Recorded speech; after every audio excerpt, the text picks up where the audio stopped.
Boa noite, a paz do Senhor, meu irmão e minha irmã. Que alegria nós estarmos aqui, mais um domingo, primeiro domingo de novembro. Nós já chegamos no penúltimo mês do ano. Passamos praticamente um ano inteiro nesse sistema, afastados uns dos outros. Agora nós estamos nos encontrando nas celebrações da manhã. Também podemos nos encontrar na sexta-feira, mas nós chegamos até o mês de novembro. E eu queria iniciar essa celebração, essa noite de domingo, desejando a paz do Senhor para você e te convidando, te incentivando a reunir toda a sua família aí na sua casa para a gente ouvir junto o que o Senhor vai falar conosco hoje através da vida do missionário Igor. Quando eu estava me preparando e meditando, Deus colocou um texto no meu coração que todos nós conhecemos muito bem, está lá em 1 Samuel, onde depois de um momento do povo, eles estabelecem um altar ao Senhor e declaram Ebenezer, até aqui nos ajudou o Senhor. Nós chegamos ao mês de novembro, primeiro domingo, primeiro dia do mês de novembro, e nós podemos declarar no início desse novo mês, Ebenezer, até aqui nos ajudou o Senhor. Se a gente olhar para o que aconteceu no restante desse ano, em todo o tempo que passou, nós vamos nos lembrar, alguns vão se lembrar de algumas perdas, outros vão se lembrar de momentos de vitória, de alegrias, outros vão se lembrar de momentos de choro, de tristeza, outros vão lembrar momentos de luto, mas todos nós devemos declarar Ebenezer, até aqui nos ajudou o Senhor. Em meio às lutas ou em meio às felicidades, em meio às perdas ou aos ganhos, o Senhor nos ajudou até aqui. Que esse seja o sentimento e a declaração que nós vamos fazer nessa noite. Ebenezer, até aqui nos ajudou o Senhor. Que eu e você possamos nos alegrar nisso e que eu e você possamos, com o coração grato ao Senhor, ouvir o que Ele vai dizer ao nosso coração mais uma vez nessa noite de domingo. É verdade que todas as vezes que nós temos nos reunido, seja presencialmente aqui na igreja ou virtualmente, como acontece na noite de domingo, o Senhor não tem deixado de falar comigo e com você. Todas as vezes o Senhor fala conosco, porque a palavra do Senhor ela é fiel, a palavra do Senhor ela permanece para sempre e nós temos aprendido, ouvido, pregado e ensinado a respeito da palavra do Senhor. Tudo que é dito aqui não são pensamentos ou ideologias, mas é a palavra do Senhor sendo dita aos nossos corações. Por isso que eu e você possamos nos alegrar nisso e que juntos nós possamos fazer uma oração para começar essa noite de domingo, para iniciar esse momento em que nós ouviremos a voz do Senhor. Eu te convido, se você estiver aí na sua casa com a sua família, dá a mão para todo mundo que está aí. Se você, porventura, está sozinho, saiba que nós estamos juntos e estamos ligados. Eu quero te convidar a fechar os seus olhos. Senhor, nós louvamos o Teu nome nessa noite de domingo, porque nós chegamos ao 11º mês desse ano. Nós passamos por quase todo esse ano e nós podemos declarar nessa noite de domingo, nesse primeiro dia do mês, Ebenezer, até aqui nos ajudou o Senhor. Muito obrigado, Senhor, porque o Senhor nos ajudou nesse tempo, mesmo com as nossas falhas. O Senhor nos ajudou mesmo com as nossas fraquezas e o Senhor nos ajudou nas nossas fraquezas. Muito obrigado, Senhor, por todos os momentos que nós vivemos ao longo desse ano. Muito obrigado pelos momentos bons, muito obrigado pelos momentos que aos nossos olhos não foram tão bons assim, mas nós sabemos que em todo o tempo o Senhor estava trabalhando no nosso coração. Em todas as circunstâncias que nós vivemos até hoje, o Senhor estava trabalhando ao nosso favor.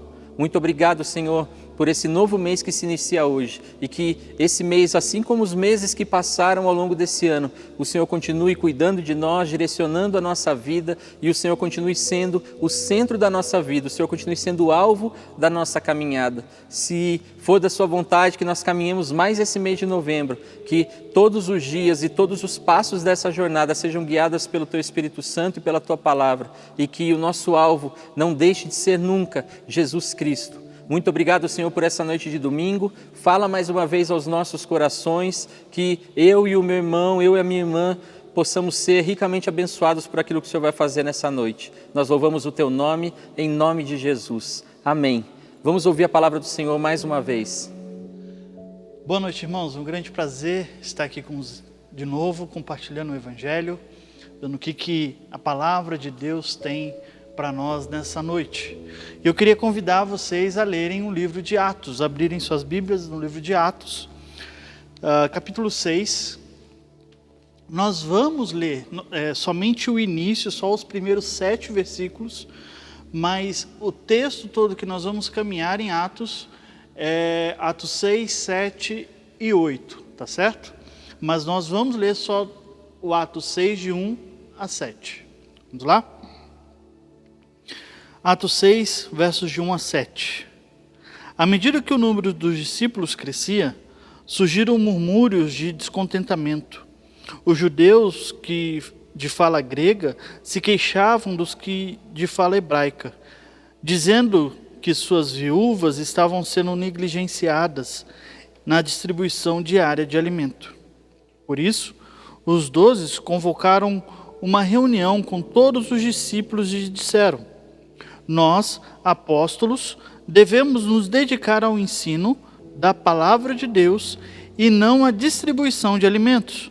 Sendo assim, irmãos, escolham 7 homens respeitados, cheios do espírito e de sabedoria, e nós os encarregaremos desse serviço. Então, nós nos dedicaremos à oração e ao ensino da palavra. A ideia agradou a todos e escolheram Estevão, homem cheio de fé e do Espírito Santo, e também Filipe, Prócoro, Nicanor, Timon, Pármenas e Nicolau de Antioquia, que antes havia se convertido ao judaísmo. Estes foram apresentados aos apóstolos, que oraram por eles e lhes impuseram as mãos. Assim, a mensagem de Deus continuou a se espalhar, e o número dos discípulos se multiplicava em Jerusalém, e muitos sacerdotes também se converteram ali. Vamos orar? Vamos pedir ao Senhor a iluminação dele para essa mensagem.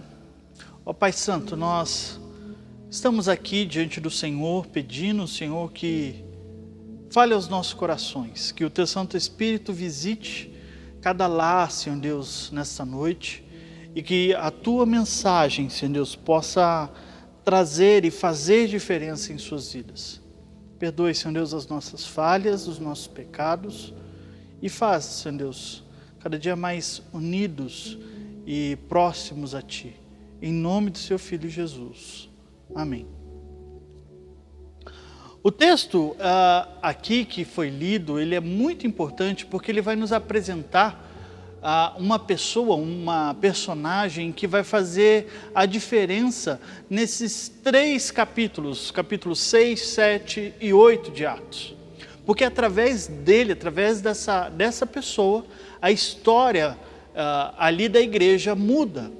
E essa pessoa, Estevão, que só aparece aqui, tem algo muito importante para nos ensinar no livro aqui de Atos. E o que está acontecendo aqui? A igreja, a comunidade daquela época estava passando por algumas dificuldades, um problema muito sério. Aqui o texto vai dizer que os judeus de fala grega, aqui eles estão falando daqueles que se converteram ao cristianismo, mas que eram judeus. Que não eram judeus, eles eram gentios. Então eles estavam reclamando porque as suas viúvas estavam sendo esquecidas na distribuição desse alimento, do alimento diário, do alimento da ajuda dos necessitados. E os apóstolos, sabendo disso, vendo essa situação, reúnem toda essa comunidade, todos que estavam juntos, e dizem: olha, não convém que nós deixemos a nossa prática de estudo da palavra, de oração, para que possa servir. Mas nós queremos que homens cheios do Espírito Santo possam ser escolhidos por vocês para esse trabalho. E nós, como apóstolos, nós os abençoaremos e colocaremos as nossas mãos sobre eles.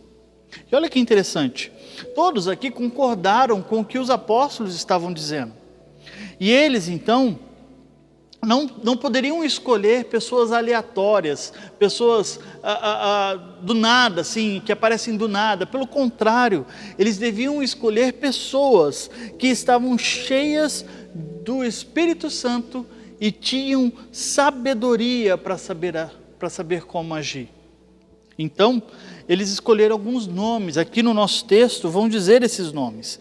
Vão dizer de Estevão, vão dizer também de Filipe, de Prócoro, Nicanor, Timon, Pármenas e Nicolau de Antioquia.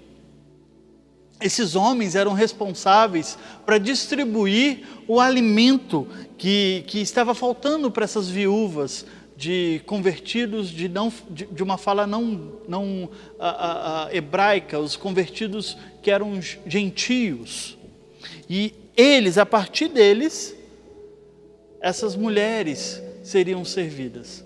Mas o que eu quero trazer aqui, através desse problema dessa comunidade, é nos introduzido o Estevão, mas algo importante que se diz aqui no nosso texto é o verso 7, porque vai mostrar que mesmo diante desse problema, a mensagem, o evangelho crescia, e crescia em Jerusalém. Isso é muito importante a gente entender o que está acontecendo. A ordenança de Cristo, antes dele ser levado aos céus, que diz aqui em Atos capítulo 1, verso 8, diz que eles deveriam ficar em Jerusalém até que fossem revestidos de toda a autoridade, de todo o poder, para que assim pudessem sair de Jerusalém e evangelizar e testemunhar em Jerusalém, Judeia, Samaria, até os confins da terra. Mas olha que interessante, no nosso texto vai dizer que a igreja crescia em Jerusalém. Não havia essa força de ir para fora, de ir para a Judeia, de ir para Samaria, de ir para esses confins da terra. A igreja crescia em Jerusalém. Muitos sacerdotes também se converteram naquela época. Mas a ordenança de Cristo de ir para as nações, de ir para os povos, não estava sendo cumprida. Eles estavam em Jerusalém. E nisso a história começa a dar o foco em Estevão. E olha só que interessante, o verso 8 do capítulo 6 vai nos dizer que Estevão, que era um homem cheio de graça e poder, e ele realizava grandes milagres e sinais no meio do povo. Estevão era um homem que estava cheio do seu Santo Espírito, que realizava grandes milagres, grandes sinais, era um homem reconhecido na comunidade. E o que é interessante é que o livro de Lucas, o autor do livro de Lucas, que também é o autor aqui de Atos, Lucas, ele faz algumas conexões com Estevão, com alguns outros personagens bíblicos. Por exemplo, lá em Lucas capítulo 2, nos versos 40 e 52, vai nos dizer que Cristo Jesus, o menino, crescia em graça, em estatura e em sabedoria diante de Deus. Lucas, então, ele está querendo nos mostrar, está querendo trazer essa conexão de Estevão com o próprio Cristo. O poder que Cristo tinha dado estava chegando então a Estevão. Não era um poder somente para os apóstolos, lá em Atos 1:8, mas era um poder de ação e de enchimento do Espírito que era para qualquer crente da sua época e qualquer crente hoje também. Não somente para os 12, para os 11, quer dizer, e mais Paulo futuramente, mas a autoridade e poder para a sua igreja. Mas algo interessante também, em Atos 2, verso 43, Lucas faz a ligação aos apóstolos. Ele vai mostrar que esses apóstolos também faziam grandes sinais e maravilhas. Estevão está conectado não somente a Cristo, mas a ação dos apóstolos. Eles tinham um pensamento em comum, eles tinham uma ação em comum, mostrar grandes sinais do nosso Senhor. E mais adiante, em Atos capítulo 7, verso 36, vai fazer a conexão agora então, não mais com Cristo ou com os apóstolos, mas Estevão, ele está sendo conectado com Moisés. Em Atos 7:36 vai dizer que Moisés tirou o povo do Egito fazendo grandes sinais e prodígios, grandes sinais e maravilhas. Então ele está conectando, Lucas está conectando Estevão ao profeta Moisés, a Jesus Cristo e aos apóstolos, os discípulos. Lucas conecta Estevão dentro de uma história bíblica. Ele entende a história bíblica. A Bíblia, a história da redenção, ela não é feita em partes, mas ele entende que essa história da redenção está conectado não somente no início, começando em Cristo, mas desde Moisés. Lucas entende isso. E Lucas mostra isso, que essa autoridade é passada também a todos, até a crentes que não eram apóstolos e seguidores de Cristo Jesus. E isso é muito interessante, porque diante desses sinais e maravilhas, diante de tudo que ele estava sendo feito ali na sua época em Jerusalém, Estevão então é levado ao sinédrio, é levado a um grupo para ser julgado, porque o evangelho é assim. Quando você prega o evangelho firmemente, quando você prega a mensagem do evangelho, quando você prega Jesus Cristo sendo morto, sendo ressuscitado ao terceiro dia e levado aos céus, para que Deus possa receber toda a glória de todos os povos, e assim nós possamos ser libertos do pecado e adorar a Ele. Quando o evangelho é realmente pregado, causa duas coisas. A primeira, as pessoas vão aceitar e vão falar: eu quero esse evangelho, eu quero esse Cristo na minha vida, eu quero participar disso, do que Ele está fazendo na história, eu quero me render a Ele, eu quero adorar a esse Deus tão maravilhoso, eu quero servir a esse Deus. E a outra resposta: eu não quero esse Deus, eu não quero essa mensagem é ofensiva para mim, eu não desejo, ela coça os meus ouvidos, como diz a palavra, eu não quero ouvir essa mensagem de salvação. Afinal, quem é esse Jesus? E é isso que acontece aqui no Sinédrio. Eles não querem ouvir a mensagem, eles não querem ouvir a palavra do Senhor. Então eles colocam Estevão como para ser julgado. E olha que interessante, o capítulo 7 mostra esse julgamento de Estevão e a defesa dele. Estevão não se levanta e diz assim: olha, eu sei, eu não estou fazendo nada de errado, eu não estou roubando, eu não estou matando, eu só estou anunciando, eu só estou falando. O Estevão ele não se defende tecnicamente diante do julgamento. A defesa de Estevão aqui, se você ler todo o capítulo 7, os 60 versículos, você vai ver que essa defesa nada mais é do que a pregação do evangelho. Estevão aqui, ele não está falando: olha, eu não estou fazendo nada de errado. Pelo contrário, ele aproveita essa oportunidade do seu julgamento e prega o evangelho. Fala para eles. E não somente a partir de Cristo, mas ele volta desde o início dos tempos, e faz um caminhar de Deus na história. Como é que Deus está conduzindo essa história? Como é que Deus está aplicando depois em Cristo toda a redenção, toda a salvação?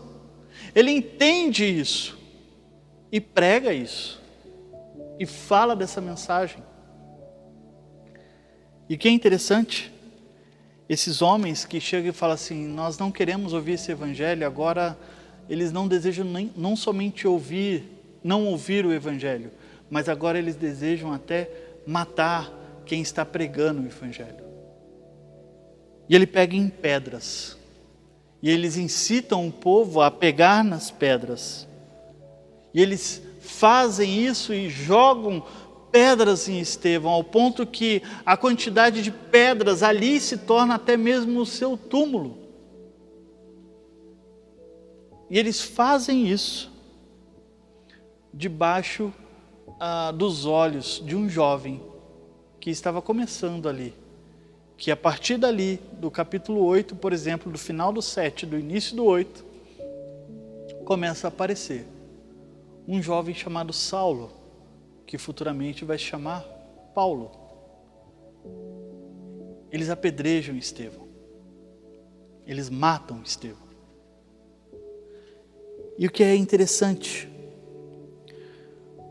capítulo 8, verso 1, vai dizer que Saulo concordou inteiramente com a morte de Estevão. E olha o que acontece no verso 1 e 2 agora. Uma grande onda de perseguição começou naquele dia e varreu a igreja de Jerusalém.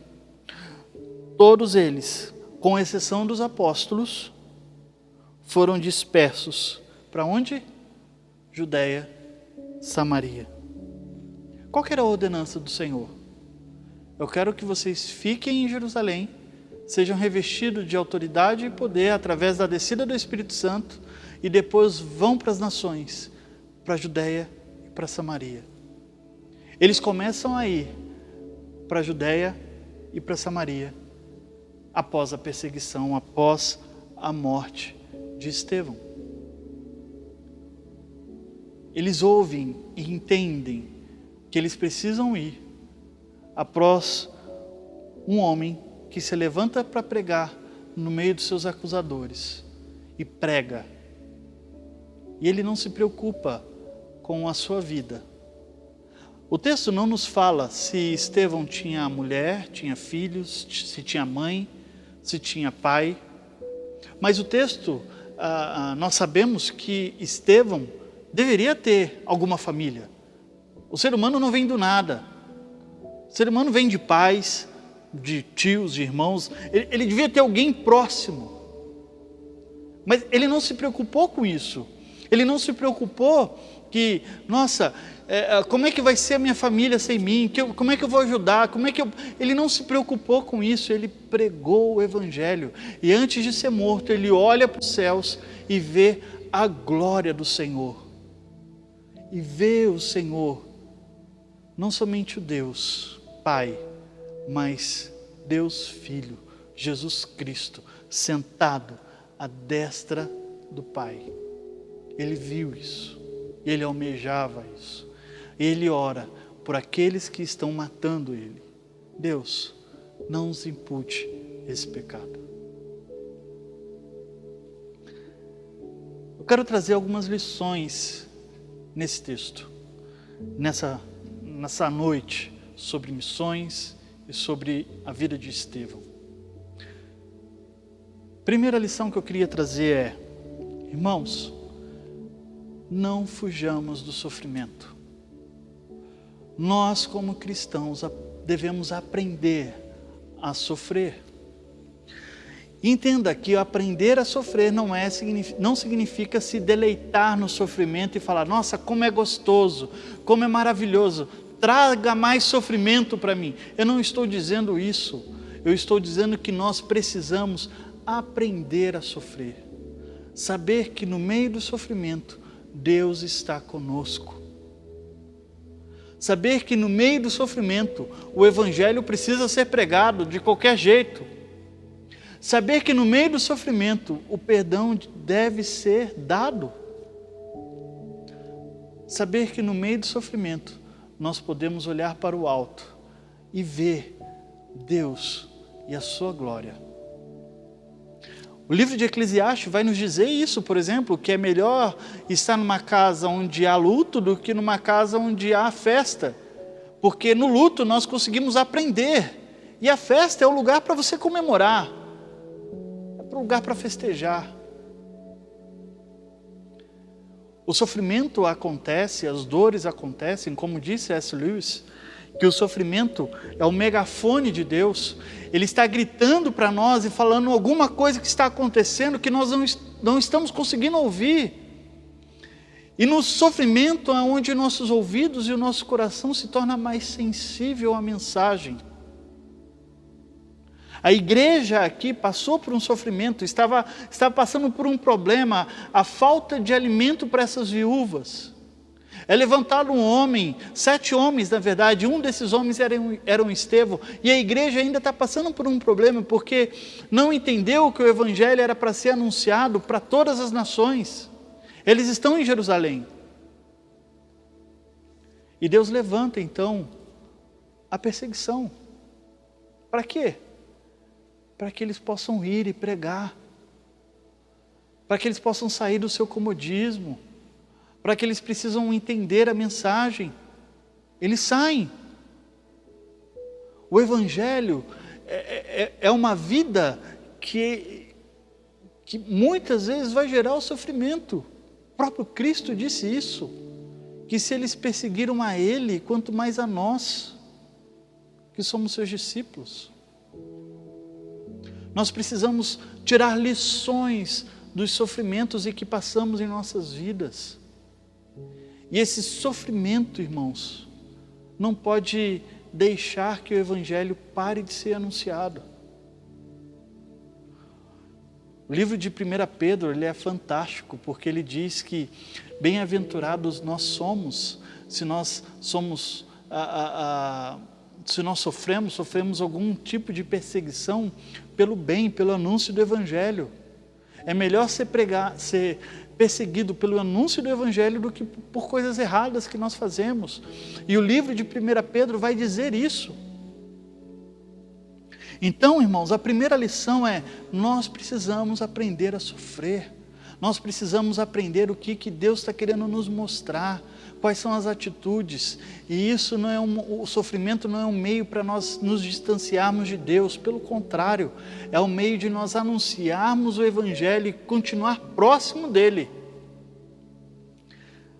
Segunda lição que eu quero trazer é que a mensagem do Evangelho e o desejo de Estevão tem que estar plenamente conectado com a glória de Deus. O desejo de ver a glória de Deus inundando a terra. Eu fico imaginando Estevão sendo apedrejado, ele olhando para os céus e vendo Deus em sua plena glória. E eu fico imaginando ele, imagina quando o mundo inteiro estiver cheio da glória do Senhor. O mundo inteiro está cheio, como as águas cobrem o mar, está coberto da glória de Deus. Esse é o desejo de Estevão. Ele não está preocupado com seus familiares, com os problemas. Ele não está falando assim: poxa, não vou pregar o Evangelho aqui não, vou dar uma aliviada porque eu posso até morrer. Ele não está pensando nisso. Ele tem um desejo de ver Deus sendo glorificado e prega essa mensagem. O maior desejo nosso como cristãos, irmãos, é ver a glória do Senhor. E é isso que Jesus vai dizer várias vezes no livro de João. João capítulo 12, João capítulo 15, João capítulo 17. Ele vai mostrar isso para nós. Ele fala: Pai, não importa o que eu estou passando, não importa o sofrimento, o cálice está difícil de ser tomado, mas eu quero tomar esse cálice, porque é a obediência ao Senhor, e o Senhor vai ser glorificado. Irmãos, desejem ver a glória do Senhor, desejem ver a terra inundada da sua glória, desejem ter a presença do Senhor constante, aqui em Caçapava, na sua casa, na sua igreja. Desejem isso, desejem que a tribo mais distante desse mundo, mais distante de você, possa desfrutar da bênção da glória do Senhor. Deseja isso de todo o coração, porque isso é a vontade não somente de Estevão. Estevão não é o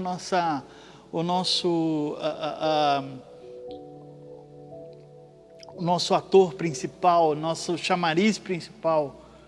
O principal é Cristo.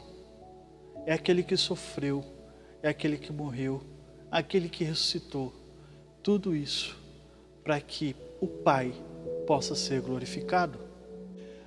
Eu quero contar a história do Bashir. Bashir é um muçulmano que se converteu a Cristo Jesus num país da Ásia. E conta a história que ele, com criança ainda, com cerca de 9, 10 anos, ele ia para a escola, aprendeu a Torá e questionava o seu professor, falava assim: professor, por que isso aí está escrito assim? Por que Maomé escreveu desse jeito? Por que Alá disse isso?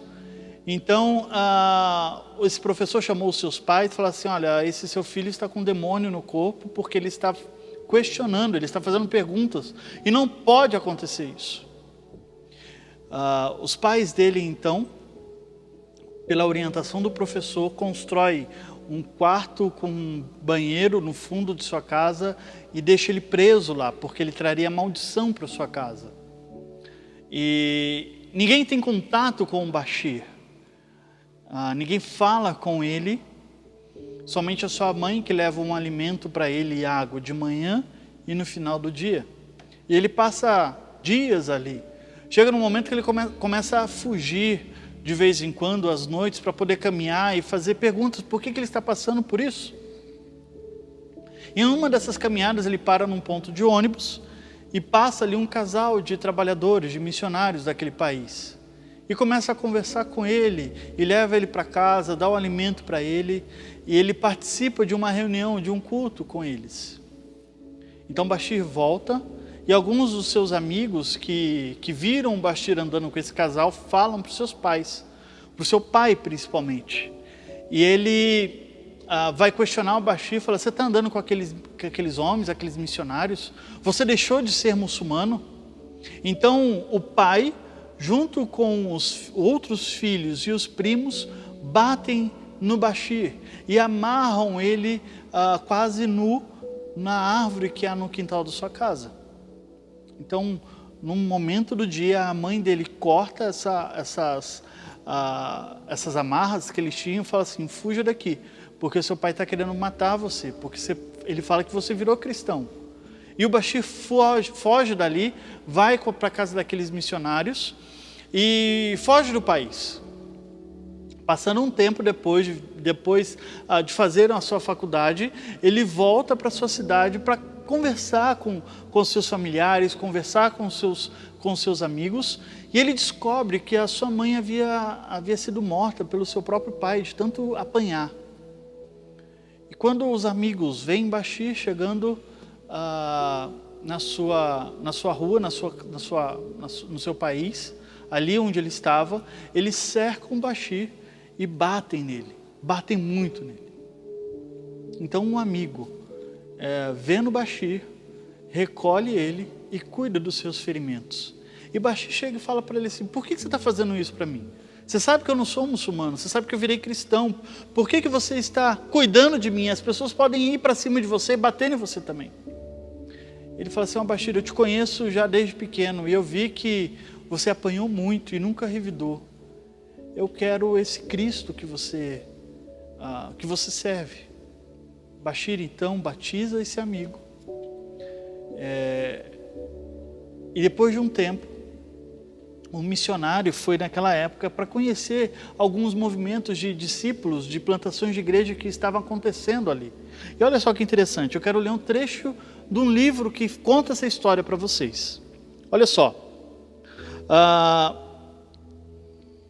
O trabalho de Bashir e de Sharif, Sharif era esse amigo também, era mais antigo desses movimentos de plantação, de discipulado, e consequentemente muito maior.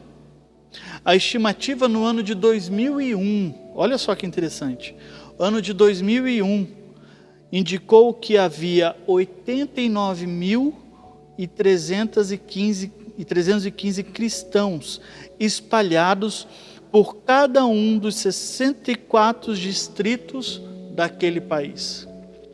Em 2001, havia uma estimativa para que acontecesse cerca de 23.323 batismos. mais de 2.000 batismos por mês. Para o ano de 2001, o número conjunto de cristãos com o histórico muçulmano nos 2 trabalhos eram bem maior do que 93.000, e com o número de batismos, mais de 23.000. O número aumentou 280% em um certo período. E o que é interessante, que Bashir, ele batizou apenas 2 pessoas de todo esse movimento, que sofreu, que apanhou, e essas 2 pessoas foram o seu amigo, que o salvou, e quase no final da vida o seu pai, que se converteu. O que eu quero trazer para os irmãos? Mesmo diante do sofrimento, o Evangelho tem que ser pregado. Mesmo diante da dor, do desamparo, de apanhar, nós precisamos olhar e desejar a glória de Deus, desejar a presença de Deus e pregar esse Evangelho que transforma vidas. Creia nisso, viva isso, aproveite esse momento. Aprenda com a história de Estevão, com a história de Bashir, mas principalmente com a história de Cristo, que se entregou por mim e por você, para que o Pai possa receber toda a glória dos céus. Que o Senhor nos abençoe nessa noite. Amém. Que bênção de palavra, né, irmãos? Como é gostoso a gente poder começar a semana ouvindo uma mensagem como essa da parte do Senhor, que eu e você possamos encarar dessa forma, como as Escrituras nos mostram, os momentos em que nós estamos passando por sofrimentos ou por momentos difíceis, sabendo que em todo tempo nós devemos aproveitar para pregar o Evangelho de Cristo. Que essa mensagem que foi pregada nessa noite possa repercutir aí na sua vida ao longo dessa semana. Que não fique somente hoje, mas que você reflita a respeito disso ao longo de toda a semana. Que você possa compartilhar essa mensagem também com outras pessoas nessa semana. A gente está no primeiro domingo de novembro, que é um mês ímpar, e no primeiro domingo a gente tem a oferta de missões, e no primeiro domingo dos meses ímpares a gente também tem a oferta do missionáriozinho. Então que você não se esqueça, que você continue incentivando os seus filhos a fazer parte dessa obra missionária que acontece ali no Moçambique. Através dessa oferta, aquele trabalho também tem sido abençoado, e que nós possamos continuar incentivando os nossos filhos a isso. Nesse primeiro domingo, a gente também quer te lembrar que nós estamos iniciando um novo mês e nós temos novos aniversariantes no mês de novembro. Eu ouvi dizer que em novembro só faz aniversário gente bonita, gente boa. Então, nesse mês de novembro, nós queremos louvar o Senhor pelos irmãos que estão fazendo aniversário nesse mês. Nós temos irmãos fazendo aniversário hoje, que Deus possa abençoar e continuar cuidando desses irmãos, que o Senhor possa continuar cuidando das famílias desses irmãos, e que esse novo ano que está se iniciando seja um ano de bênçãos na presença do Senhor. Você vai receber aí, depois dessa celebração, ainda esse mês no grupo de WhatsApp, mas você também já pode ver no aplicativo os aniversariantes do dia. Todo dia, 8 horas da manhã, vai chegar uma notificação no seu celular pelo aplicativo e você vai poder ver quem está fazendo aniversário no dia. Que eu e você possamos também usar essa ferramenta para desejar um feliz aniversário aos nossos irmãos, orar com os nossos irmãos e abençoar os nossos irmãos. Além disso, nós também queremos falar que a nossa programação segue normalmente essa semana, desde a segunda-feira até o sábado, onde nós temos um encontro presencial aí dos jovens. Sei que os jovens estão acompanhando essa celebração também, então no sábado nós temos um encontro marcado. E eu e você continuamos fazendo a obra do Senhor, continuamos sendo igreja nesses dias. E com os encontros presenciais ou nesses trabalhos, encontros virtuais, nós continuamos sendo uma comunidade. Eu não falei aqui, mas você já sabe que as suas ofertas, os seus dízimos podem ser trazidos à igreja, podem ser trazidos no domingo na celebração presencial da manhã, podem ser transferidos para a conta da igreja. Você tem ali o link sieb.org.br/contribua para você poder fazer a sua contribuição. E a gente tem que lembrar que no primeiro domingo tem essa contribuição missionária e a gente tem esse combinado, né, dos finais, se você for fazer uma transferência bancária, serem 5. Então não se esqueça disso também, vale lembrar, R$5, R$15, R$25, R$1.005. Esse valor nós sabemos será destinado para missões. Que eu e você possamos continuar fazendo também essa obra missionária. Você e eu temos a oportunidade de compartilhar todos os trabalhos da nossa comunidade com os nossos amigos, com os nossos familiares. Então use as suas redes sociais, use o seu WhatsApp para compartilhar os vídeos da igreja com seus amigos, para compartilhar os vídeos das crianças, para compartilhar as lives das mulheres, porque eu e você fazemos parte também dessa obra que segue acontecendo e segue viva. Amém? Que o Senhor te abençoe, que você tenha uma ótima noite de domingo e uma semana abençoada na presença do Senhor. Que Ele nos abençoe e nos guarde, que Ele faça resplandecer o seu rosto sobre nós e continue tendo misericórdia das nossas vidas. Que sobre nós Ele levante o seu rosto e nos dê a paz que só vem dEle, hoje e eternamente. E nós dizemos juntos, amém. Boa noite, Deus te abençoe.